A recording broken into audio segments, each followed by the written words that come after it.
Welcome to today's session. My name is Carla Doherty. I'm a principal Microsoft licensing consultant here at Version 1. Today is the first installment of the Version 1 monthly Microsoft licensing update video blog. It's a bit of a mouthful. As many of you may know, each month Microsoft release a variety of changes with regards to their product licensing terms. It could be fair to say that some of these changes have a material impact on how you license Microsoft technology, and sometimes they're completely irrelevant. So the purpose of this session really is to each month look at and examine what these key licensing changes are that Microsoft have announced. And time permitting, if we have a bit of time at the end of the session, and this is quite a quick, brief update session, we'll also look at trends or events that we're seeing taking place in the market that might impact on the way you're licensing Microsoft technology, or you may need to license Microsoft technology in the near future. I'm joined on today's session by some of the licensing experts here, Microsoft licensing experts from the SAM practice at Version 1. Hi, everybody. I think this month was a relatively quiet month when it came to updates from Microsoft. I think when I look at the product terms website this morning, a total of 4 changes. First up was audio services. So who wants to take the short straw and go through that first update that's out there from that was published by Microsoft in February? I think it's important to say February 2022. Yep, keen to take that one on. So the first update published on February 2022 is the audio services piece, which has an updated license prerequisite table. So Microsoft have added Office 365 A1 as a prerequisite for the business voice service. So just to explain, really, audio services is the umbrella product category title for Microsoft's voice offering, which includes the more well-known products such as Microsoft Teams phone system and audio conferencing.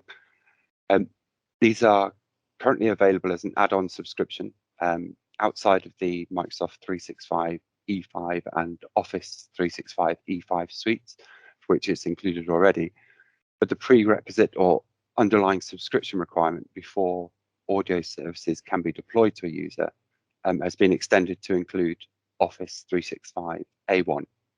Now, Office 365 A1 is the entry-level subscription suite specifically designed for the educational sector. And within that sector, specifically for the student body, so students within an academic organization. So what Microsoft are doing are really sort of extending the reach of the audio services capabilities to include students in the classroom. So they will now only have to have the traditional A1 license before they can start using the add-on service for Teams, phone system, and audio conferencing. So it's not a structural or a functional or feature update. It's just really extending the reach of audio services to students in the classroom. Is that across every program then, William, or is it only specific to enterprise education and so on? So the audio services is an add-on to absolutely any suite now. So with the introduction of the A1 or extending it to A1, there's no sector or no subscription suite that can't have audio services now. So it's filling the gap really, which is always there. So no one's excluded now. So specifically, those organizations who are in the academic space or qualify for academic Microsoft licensing, are those that are going to be impacted by this. But I think it's to be fair, it's a positive impact, right? So it is, yeah, because the A1 for qualifying organizations is free of charge anyway. So Microsoft have already extended that reach of the Office Online suite and Exchange Online to students across an organization or an academic organization. This will be a chargeable add-on, but it does extend that reach to literally everyone now. So yeah, so it's a positive move. Great stuff. So Microsoft 365, there was an update on privacy management for February 2022. Richard, I'm going to look at you. I know you love spending a lot of time working with customers, having to squeeze out Microsoft 365 licensing costs and help them optimize the different types of suites that they should be purchasing. So what's your take on the privacy management changes that were applied? Maybe you can kind of give us, because I know that one is quite a detailed one from what I've looked at. So maybe if you can kind of give us a quick snapshot of what that means. Yeah, thanks, Carl. This is actually not too bad of a change. What Microsoft did here was they added some privacy agreements into their risk and subject right requests for government SKUs. So they wanted to update their availability tables for EA, EAS, and MCA programs. And as you're aware, MCA as of now still also means your CSP. They also updated the license prerequisites table. They had the Microsoft 365, G3, and G5, and Office 365, G1, G3, and G5 as eligible prerequisites for privacy management. So what you will see in the new world or with this change is that in the availability section, they added government SKUs alongside the standard privacy management licenses. And like I mentioned before, they also updated the license prerequisites table, adding G3 and G5 to Microsoft 365, G1, G3, and G5 to Office 365. There's a whole there's a whole business around the privacy management SKU and the program for Microsoft. There's a bit of knowledge that we can share here. If there is any requirements to go deeper into that, or if anyone wants to know better, they can get in touch with us. We can provide more information, especially around the four pillars that Microsoft have used to describe their privacy management systems. Stuff. So I think with that particular change, and I know you've spent a bit more time looking at it than I have, but there's quite a bit of detail there. So I guess like any of the changes that we'll present on today or we'll talk about today, please refer to the product terms where you can get a little bit more of a detailed insight. But if you're looking for somebody to help kind of break down the complexity of what those terms are in a little bit more detail, do feel free to reach out to us. So there's just two updates left. One was on Azure, and then there was one retail associated with the retail side of things. Eve, any preference? I know you've looked at a couple of those, so do you want to take the last one or do you want to go last? Yeah, I suppose, yeah, the Microsoft cloud for retail add-on, that was the kind of the curious one to me because I hadn't come across it before. But it essentially does what it says on the tin, in that Microsoft, and particularly in light of like the last, couple of years with the pandemic and so on, are developing more industry specific solutions, in the cloud. And this in particular, Microsoft Cloud for Retail add-on, is an add-on to Microsoft Dynamics, the customer insights. So it's part of the Dynamics family essentially, and it's not a per-user licensing. It's a capacity-based SKU, and I guess like it's kind of no surprise really that this is particularly targeting, I'd imagine it is targeting large kind of multinationals or chains, that would have, I guess the need for kind of bringing together, as Microsoft sees it, as commerce goes more from, and particularly the last 2 years, more from bricks to kind of clicks. They see kind of particular issues in the retail space with regard to disparate sources of data that aren't joined up. And this is intended to kind of bring together, kind of customer insights, knowing your customers, knowing what they do, their habits, etc., along with other parts of like the ecosystem and so on. And I mean, look, Amazon, AWS is number one in this space, in this industry space. So Microsoft are aiming, I'm sure, to kind of move from their second place, to really kind of give AWS a run for their money, and Google are in third place. So, again, it was in kind of private preview since it was launched last year, and it's moved now, I suppose, to being generally available. But it's something that you wouldn't see every day unless you're probably working in the retail kind of space in particular. Okay, good insight. And I think retail has always been a tricky one from a licensing perspective. I think it's been a bit of an afterthought for some organizations, in terms of looking at what are the most appropriate ways of licensing. We've seen some organizations spend excessive amounts of money and we've seen other organizations struggle to keep pace with what they actually need. So that's quite interesting. So I'll finish up with the changes with the last one. And this one relates to the world of Azure. We saw Microsoft implement a naming convention change more than anything else. So we saw the hosted exception change to the Azure customer solution. So as you'll know, or many of you will know, Microsoft actually permits customers to create and maintain solutions in Azure and allow third parties to access those same solutions. So if you're in that, working in that arena of building solutions and hosting them on Azure, it's definitely worth your while perhaps spending some time and looking at the customer solution definition in the glossary of the product terms, just to refamiliarize yourselves and make sure that you're not falling outside of Microsoft's licensing terms on that front. So that's pretty much it from an updates perspective this month.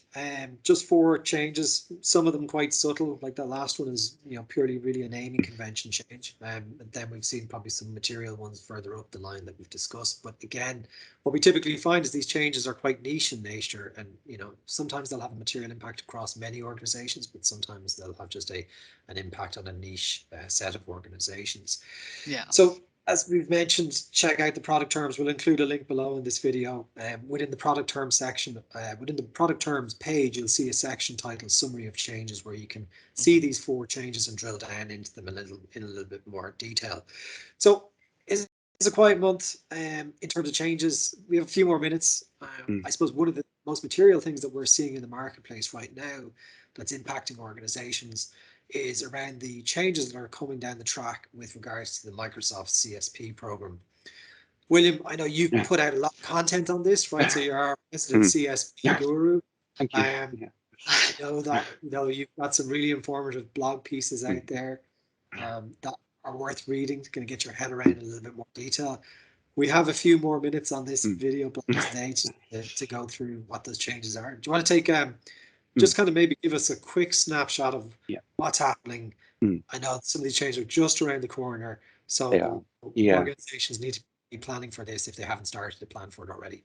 Yeah, and so whilst the product changes have been quite limited this month, the structural and program changes have been or will be quite large. But I think to cut through all the noise, yes, change is coming. Microsoft is extending the CSP program to become the new commerce experience, making it a more attractive way for customers to transact through partners and obtain Microsoft products and services, whether they be Microsoft Direct or third party, and bring those into the organizational business application scene and use across an organization. So, but there is a lot of noise, and there are price increases, and there's changes in the specific terms to what some people perceive as less flexibility in terms of being able to decrease or increase numbers over a period of time. The ability to change a partner is becoming possibly slightly more constrained because of the fixed term contracts, 12-month contract terms with the subscriptions. But I think it's important for customers to understand exactly where they're at the moment in order to be able to navigate the changes and whether the changes will have any implication on the way they do business and how they want to do business. So time is limited. The real fundamental changes coming on the 1st of March with price increases on some of the SKUs, particularly on the Office 365 suites. But then the key change, I believe, is the length of contract terms which people may have to adopt in order to protect their pricing levels, which comes into effect no later than the 10th of March. But there is still flexibility that's allowed you to pay a slight premium if you want to have that flexibility of those monthly licenses on top of the majority of the annual licenses that customers may have for those staff they know are going to be permanent for the next 12 months.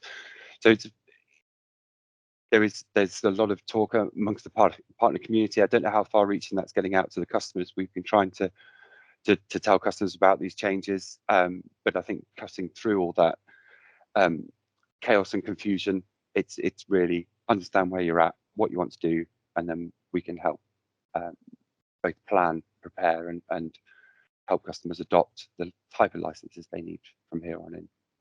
So think nothing's going to change. Things aren't going to stop. It's yeah, just really, let's get people in a good place to a move good thing forward. that it's not. What's good to know is that it's not an all or nothing. Yeah. That is, you kind of said that you could adopt the 12-month, for predictable, bums on seats, Yeah. and then for kind of any seasonal fluctuations, Yeah. that could be more suitable, just more flexible, albeit at a slightly higher premium. Yeah. Yeah. Yeah. And But you can that's mix key. and match, Yeah. right? So Yeah. you can mix Yeah. and match, which is a good thing. Yeah. I think that the thing that it speaks to is that we've seen this dynamic at play over the last number of years, the emergence of cloud, and we've seen people being able to purchase software on a much more dynamic basis than they would have done in the past. But this kind of feels a little bit like we're in the future, we're in modern licensing, but we're kind of going back to where we were, or what Yeah. we think Correct. are And here, have like multi-term year contracts or an annualized contract. So I suppose my biggest fear with all of this is that, particularly in the SaaS space where organizations haven't invested in software asset management, that we still see a lot of organizations creating waste within their organization. So I suppose, key thing here is that if anybody's looking at entering into an annualized term agreement, it's really important that you kind of clean the house, on the anniversary or before the anniversary, should I say, and understand what are the alternatives that you need to be putting into your agreement for the next year, because otherwise you're just going to be sitting on that cost for the next 12 months and accruing waste. It's not been managed correctly. Yeah. I think yes, and the flexibility of CSP has allowed customers to have that rollback remediation sort of process where they could reduce licenses month on month in, month out.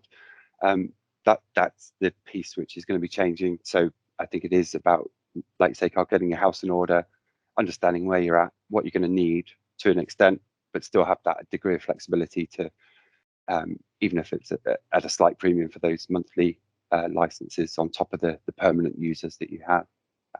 But yeah, as we always preach, good software asset management practice will help in the long run, definitely. Absolutely. Excellent. So I think that about wraps it up. We've gone through the changes. We've talked a little bit about what's coming down the tracks from a CSP perspective. Watch out for our next monthly update. If you have any questions or queries off today's session, do feel free to reach out to us here at the SAM practice. We'd be delighted to answer any questions, how easy or complicated they may be. So we'll see you again soon. Thank you.